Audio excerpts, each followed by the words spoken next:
Dieu veut relever les ruines de ta vie.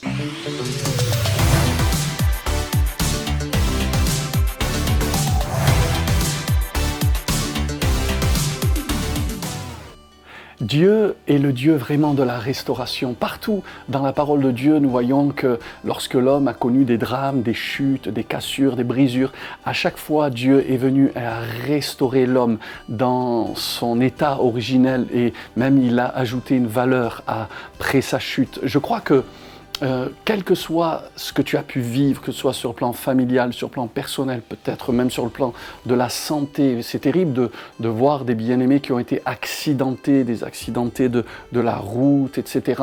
Et c'est beau de voir comment certaines personnes, avec beaucoup de résilience, ont réussi à se relever, à se remettre en route et à vivre leur vie presque comme si de rien s'était passé. Et je crois que Dieu, c'est vraiment le Dieu de la restauration. Il est expert en la matière, c'est son expertise. Il sait délivrer, il sait fortifier, il sait aussi restaurer, réparer ce qui a été brisé, cassé, démoli. Parce que l'ennemi de nos âmes, la vie, fait que parfois, dans certains domaines, on a été cassé. Ça peut être un divorce, une séparation, une entreprise qui s'est écroulée. C'est des plans que nous avons formulés puis qui finalement n'ont pas marché. Et on a l'impression que notre monde s'est écroulé, que le sol se dérobe sous nos pas. C'est extrêmement douloureux. Mais je déclare par la foi à vous qui écoutez cette mini vidéo, je proclame par la foi que Dieu veut et va restaurer, réparer entièrement toute votre vie. Il est dit dans le livre d'Ésaïe au chapitre 58 et au verset 12e, « Les tiens rebâtiront sur d'anciennes ruines, tu relèveras des fondements antiques, on t'appellera réparateur des brèches, celui qui restaure les chemins, qui rend le pays habitable. » Il est question d'hommes qui sont capables, lorsqu'ils reçoivent le Seigneur, de devenir des instruments de réparation, de restauration. Comme Néhémie en son temps, lorsqu'il est allé dans le pays, qu'il a constaté que Jérusalem était exposée à l'ennemi, il n'y avait pas de murailles, les murailles avaient été démolies par la guerre, il va restaurer les murailles, il va réparer les murailles et devenir un instrument pour sa génération. Et j'aimerais dire aujourd'hui, la première des choses que Dieu veut restaurer dans ta vie, c'est ton cœur. La Bible dit que Jésus est venu restaurer les cœurs brisés, les cœurs cassés. C'est son mandat, c'est son ministère. Alors premièrement, Jésus guérit les cœurs brisés. Écoutez bien ce qu'il est dit dans Luc 4, verset 18. C'est l'un de ses premiers sermons. « L'Esprit du Seigneur est sur moi, parce qu'il m'a oint pour annoncer une bonne nouvelle aux pauvres. Il m'a envoyé pour guérir ceux qui ont le cœur brisé. » La vie nous casse. Parfois, on a expérimenté certaines situations dans nos vies qui nous ont fait extrêmement pleurer. On peut cacher un cœur brisé aux yeux des hommes, mais on ne peut pas cacher un cœur brisé aux yeux de Dieu. Dieu sait exactement la douleur, la tristesse qui t'envahit en ce moment. Peut-être que ton cœur est fêlé, brisé comme un vase brisé. Le psalmiste dira aussi dans la parole « Je suis comme un vase brisé ». Parfois, intérieurement, on est cassé, brisé. Mais Jésus est celui qui est venu, c'est son mandat pour restaurer ce qui a été cassé. J'aime beaucoup ce principe du kintsugi. Le kintsugi, c'est l'art de réparer les objets en sublimant les cassures, littéralement en ajoutant une valeur après la cassure, le brisement d'un vase. C'est un mot qui signifie littéralement jointure en or. Vous savez, c'est comme si ce que tu avais vécu, bien que l'ennemi l'ait pensé en mal, Dieu peut le changer en bien et rajouter de la valeur à ta vie. Quel que soit ce qui t'a brisé, ce qui t'a cassé, si Jésus restaure ton cœur, il peut te donner encore plus de bonheur qu'avant, encore plus de joie qu'avant, encore plus d'amour qu'avant, encore plus de sensibilité qu'avant, encore plus d'onction qu'avant. Ton passé n'a pas d'avenir. Crois au Seigneur Jésus, reçois Jésus et Jésus va sublimer tes blessures. Jésus va sublimer les blessures de ton cœur. Jésus ne brise pas le roseau cassé. Jésus n'éteint pas le lumineux champignons qui fument, Jésus restaure ce qui est cassé. Il est expert en la matière. La deuxième chose que Dieu veut restaurer dans ta vie, eh bien, ce sont tes relations.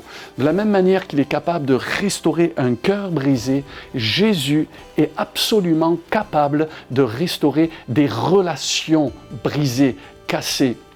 On a tous connu des amis qui sont partis, on a tous connu des situations avec des gens auprès desquels on était très investis, qui nous ont abandonnés, et ça a pu parfois déchirer nos cœurs. Mais j'aimerais déclarer ceci, c'est que les gens qui nous ont abandonnés peuvent revenir, que même des ennemis, des gens qui peut-être ne nous aimaient pas avant, par la grâce de Dieu, peuvent faire qu'ils nous aimeront aujourd'hui et demain. Les déceptions sentimentales, les rejets, etc. peuvent être transformés par la grâce de Dieu. Peut-être qu'actuellement, vous vivez des conflits dans votre couple, mais Dieu est capable de faire en sorte que vous retrouviez de l'amour pour votre conjoint. C'est peut-être avec vos enfants, vous vivez des conflits avec vos enfants, mais Dieu peut faire en sorte qu'avec vos enfants, vos relations vont non seulement s'améliorer, mais se bonifier extrêmement au-delà même de ce que vous pouvez penser et imaginer. Oui, il est le Dieu capable de restaurer des relations qui ont été brisées. J'aime à penser, par exemple, à cette prophétie concernant Jean-Baptiste, qui était le précurseur de Jésus. Il est venu juste avant Jésus, il est venu annoncer Jésus. C'est lui qui dira « Voici l'agneau de Dieu qui ôte le péché du monde ». Et il est dit le concernant dans Malachie, chapitre 4 et au verset 5, « Voici, je vous enverrai Élie, le prophète, sous-entendu Jean-Baptiste, avant que le jour de l'Éternel arrive, la venue de Jésus, ce jour grand et redoutable, il ramènera le cœur des pères à leurs enfants et le cœur des enfants à leur Père. » C'est ce que Jésus peut faire dans ta vie, c'est ce que l'Esprit de Dieu peut faire dans ta vie, restaurer tes relations familiales. Il peut restaurer également tes relations ecclésiales. Il peut arriver aussi que dans l'Église, dans nos relations dites fraternelles, qu'il y ait parfois quelques dissentiments, quelques conflits. Je pense par exemple à Évodie et Saint-Tiche, ces deux sœurs que nous retrouvons dans l'Église de Philippe qui avaient un contentieux entre elles et qu'elles devaient régler. Je pense aussi à l'apôtre Paul qui a eu un contentieux avec Barnabas. C'était pourtant deux hommes remplis du Saint-Esprit, mais avec une vision à un moment donné qui a divergé à cause de Jean-Marc. Et la Bible dit que Paul va littéralement refuser de prendre Jean-Marc et Barnabas va se séparer de Paul et va prendre Jean-Marc. Des années plus tard, l'apôtre Paul va écrire à son jeune collègue Timothée en lui disant que Jean-Marc, que Marc lui était utile pour le ministère. Paul, par la grâce de Dieu et par le Saint-Esprit, va amener une relation qui avait peut-être été sous tension fut un temps, eh bien, il va ramener cette relation à un bon niveau d'amour et de grâce. Ça nous montre qu'avec Dieu, on peut être restauré dans nos relations également. Et que les divisions, les querelles, les animosités, toutes ces choses, les divergences ne sont pas des fatalités en soi. Je déclare que Jésus guérit les cœurs brisés et je déclare deuxièmement que Jésus peut restaurer des relations qui ont été froissées peut-être depuis des années. Aujourd'hui, avec du pardon et de l'amour, tout est possible. Soyez bénis.